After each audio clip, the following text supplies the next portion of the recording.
The thief. Now that Kovach thought about it, he realized he had never robbed a gypsy home before. He watched from the gas station as the extremely large family left the house, one by one. The station clerk had already told him that they were heading out for a big wedding, so the coast was clear. The house would be empty and easy pickings. But he had sensed something strange in the man's voice whenever he talked about them. Saying that the clerk was not fond of the gypsy family would be an understatement. Still, his intuition told him it was more than that. Kovach waited patiently in the nearby hostel until the cover of night would aid him in his endeavor. There wasn't much finesse required to rob such a place. These huge mansions that the gypsies usually built may look flashy and expensive, but they rarely have something of true value in them. What attracted him was the sheer size of the mansion and the sign on the top of the silver roof.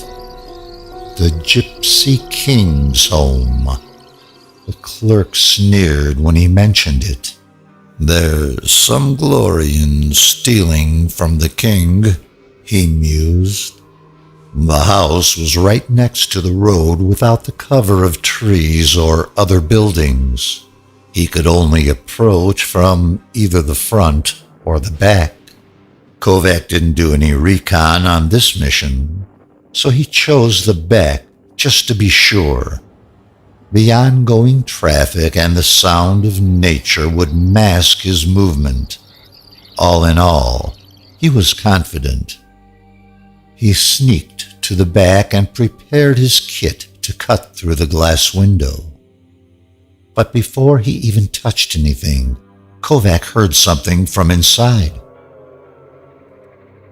The thief pointed his light on the second floor and saw an open window. He thought to himself, they didn't even bother to close it when they left. He climbed up on one of the poles and positioned himself just at the right spot. He listened carefully to make sure nobody was still home.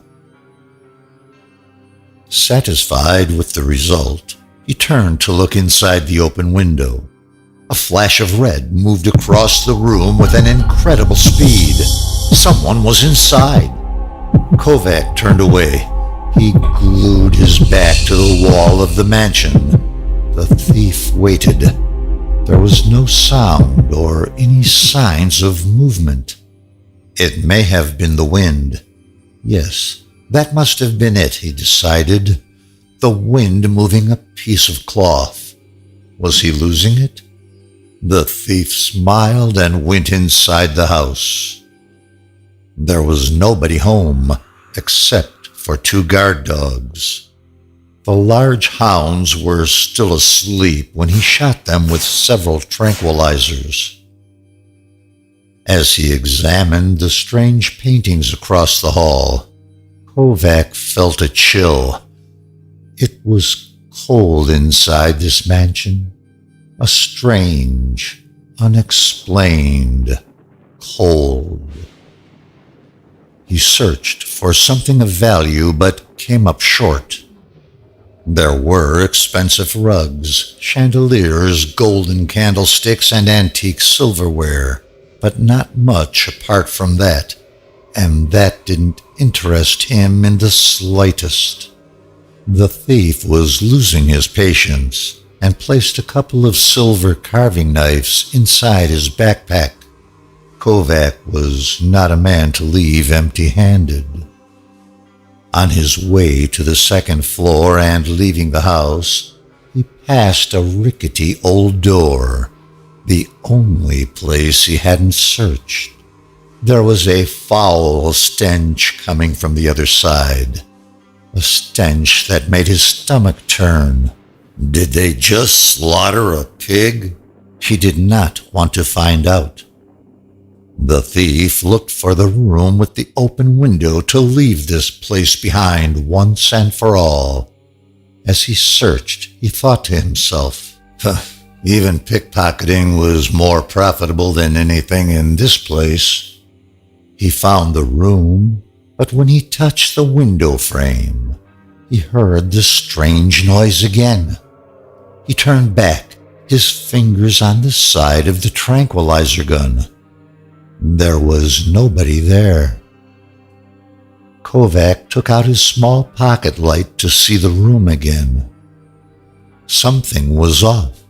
A wooden vanity table stood next to the bed. The mirror on the table reflected the light, blinding him for a second. How did he not notice this before? The table had several drawers and little jewelry boxes on its top, and he knew they were probably filled with valuables. He grinned. Greedily, he approached the table and opened one of the small jewelry chests. Silver and gold glistened in the flashlight's beam. His gloved fingers ran through the valuable earrings and necklaces, lifting them up for a closer look. Beautiful. Kovach filled his backpack with the precious stones and metals. It had been a long time since he felt so excited.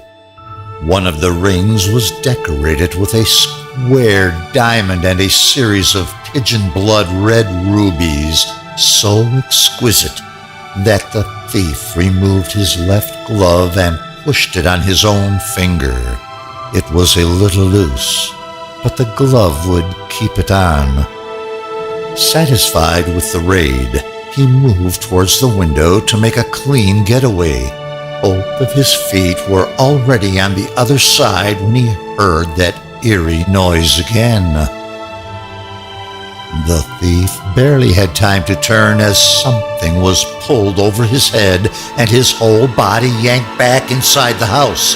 He crashed down on his back, the stolen goods in the backpack digging into his flesh. There was a piece of cloth wrapped around his head, preventing him from breathing. The thing was wet and ever so tight. He jerked frantically, clawing at the soft thing with his right hand, while moving the flashlight with the other.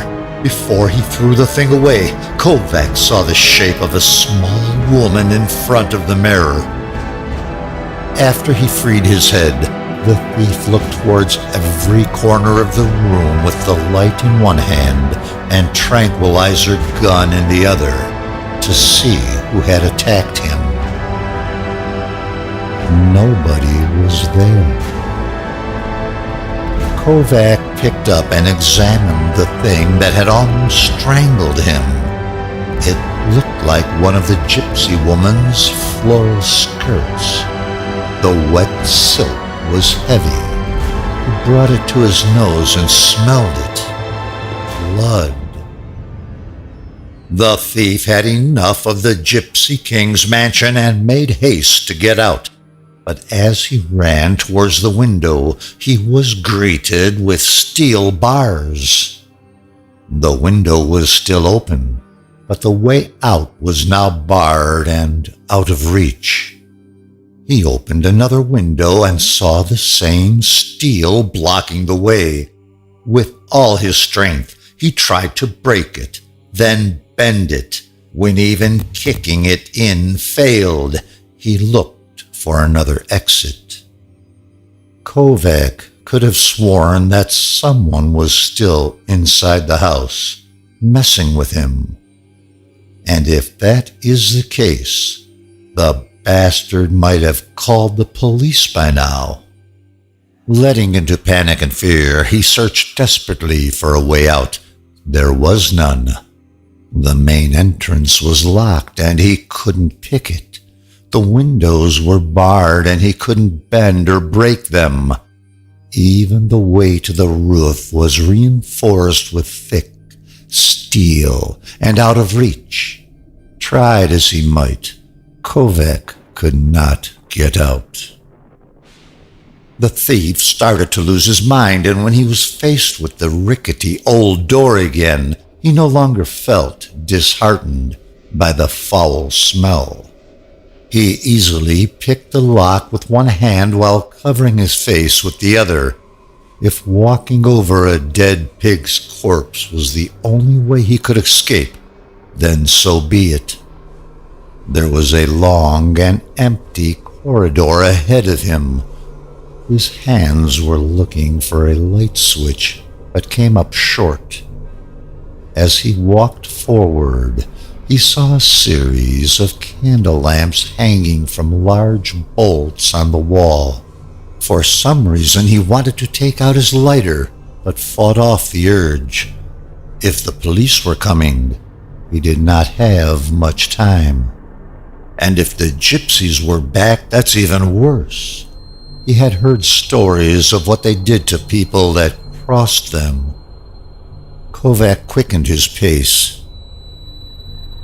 The seemingly never-ending corridor led him down to an underground passage. With only his small flashlight in hand, he had to tread carefully. The eerie noise he heard back in the house intensified.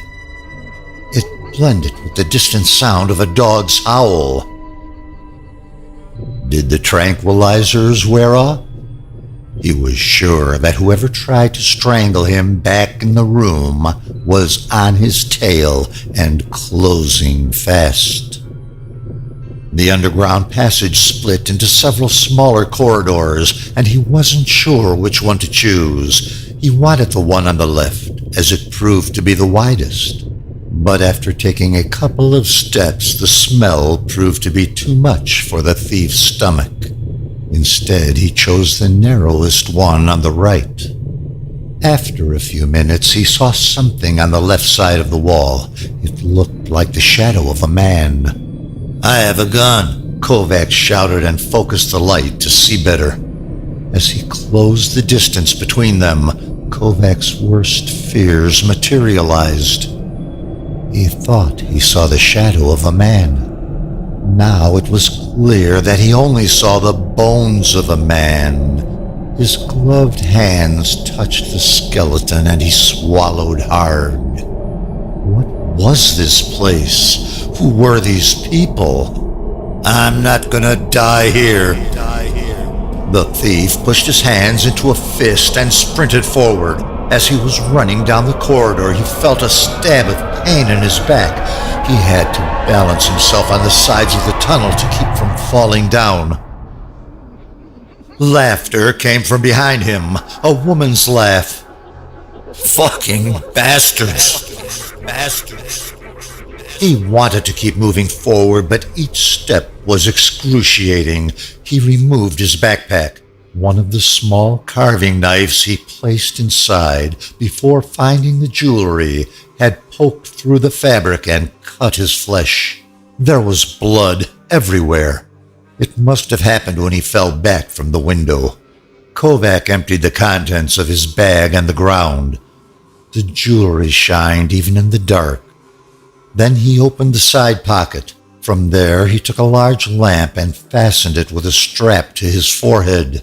This way, he could run and keep the tranquilizer gun in his hand as well. Inside another pocket was duct tape. He tore several pieces off and sealed his wounds. Even wounded, Kovach moved with demonic speed. Unfortunately for him, there was no light at the end of the tunnel. Only more bones, more remains. There were so many skeletons alongside the wall, he could barely move forward without bumping into one. Finally, he reached what seemed to be another hall, or maybe a way out. A pile of human bones decorated the hallway. Skulls were everywhere. On the left side was another path.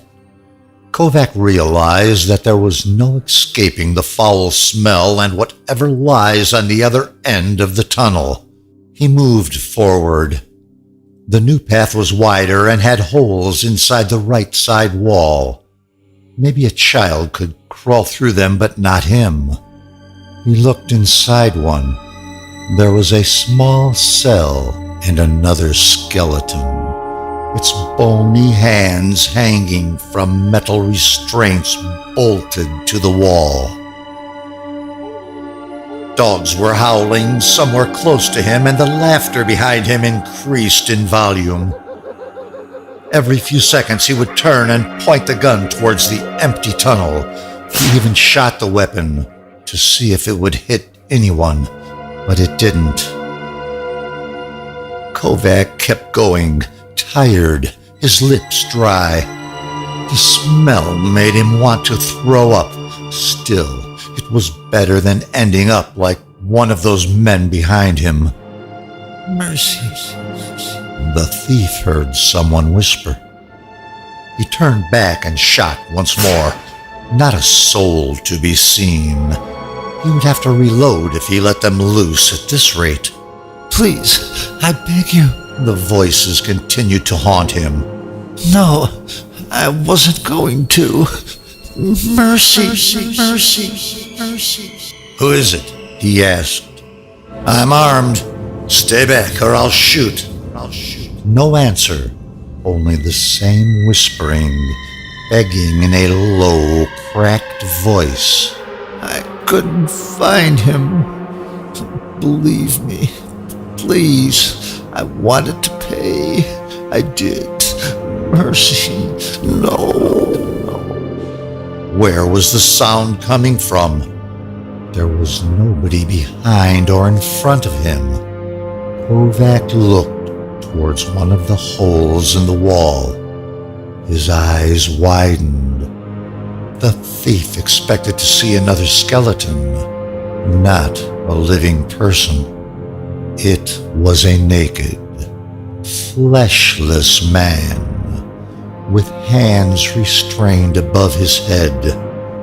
Most of his face was bony with popped-out veins that he looked half dead. As the light from his lamp reached him, the man turned away.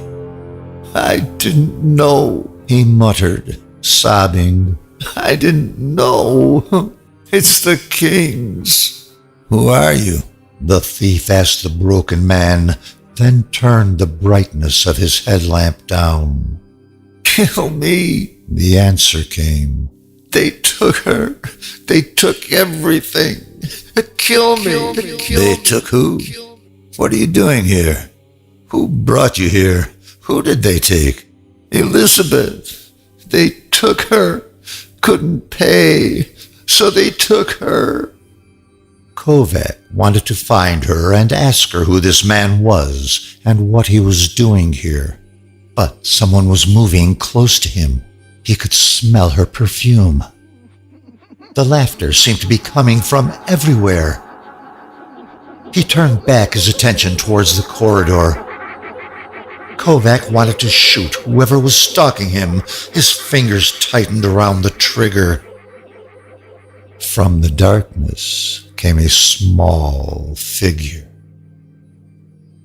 He stared at the old gypsy woman, stared straight in her eyes as she moved towards him. Stay where you are or I'll shoot. She did not listen. The old woman kept coming closer, step by step. Her movements barely made any noise, only her laugh, that terrifying cackle. Stop, now! I'll put you into the ground. Swear to God. Kovach pulled the trigger. The weapon did not fire. He was out of ammo. As he reached for the small tranquilizers on the side of his belt, more laughter came. This time it was from the other side. He turned to see. The same gypsy woman was on the other side of the corridor as well. But how could that be? Kovach's hands were shaking as he tried to enter the darts inside the weapon. Once the ammo was in, he prepared to shoot. The thief might have even gotten one of them if a huge stabbing pain in his right leg didn't force him to the ground. Kovach focused the lamp towards his leg to see something sticking out of his calf. The carving knife he sought to steal. He tried to pull it out, but the pain was more than he could bear. The laughter had stopped.